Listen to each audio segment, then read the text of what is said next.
যখন কোনো দিন একদম রান্না করতে ইচ্ছা করবে না, তখন কিন্তু এই রেসিপিটা আপনারা বাড়িতে বানিয়ে নিতে পারেন।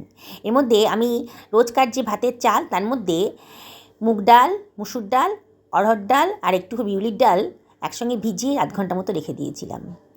দিয়ে এবার প্রেশার কুকারে জলটা গরম হয়ে গেছে যখন, তখন সবগুলো একসাথে দিয়ে দিচ্ছি। এবার দিয়ে দিলাম একটা পেঁয়াজ কুচি,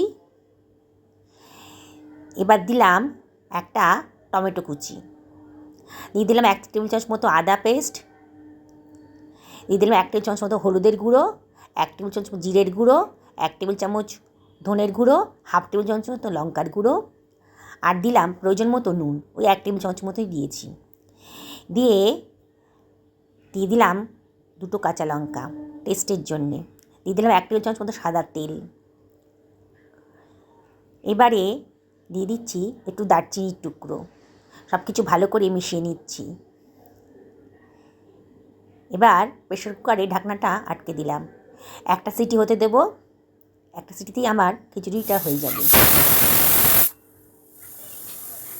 একটা সিটি হয়ে গেছে।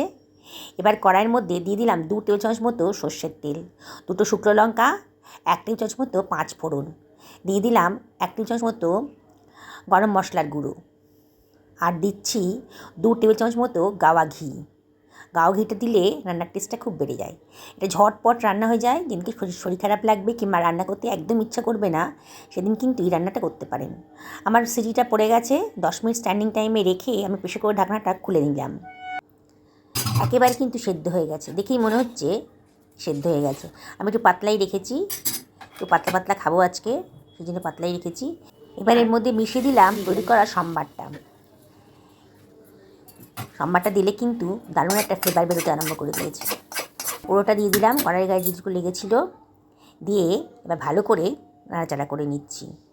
গ্যাসের ফ্লেমটা লোতে রেখেছি। এবার দিয়ে দিলাম খানিকটা ধনেপাতা কুচি।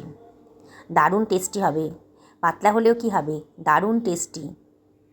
মাঝে মাঝে এরকম লাইট খাবার খেতেও ইচ্ছা করে। এবার কড়াইয়ে তেল গরম করে একটু ভেজে নিচ্ছি আলুর চপ। এর সঙ্গে আলুর চপ হলে তো একদম ফাটাফাটি, দারুণ টেস্ট হবে, খেতে খুব ইচ্ছা করবে। কয়েকটা আলুর চপ ভেজে নিচ্ছি, এপিট করে ভালো করে ভেজে নিলাম। একটু মিডিয়াম টু লো ফ্লেমে রেখেছি, ভেতরে যাতে কাঁচা না থাকে। ভাজা হয়ে গেছে, এইবার কিন্তু খাবার পালা। দেখুন কি মচমচে হয়েছে, ভেতরটা আলুর পুরে ভর্তি। চলো এবার ট্রেন দেখতে দেখতে খেয়ে নিই।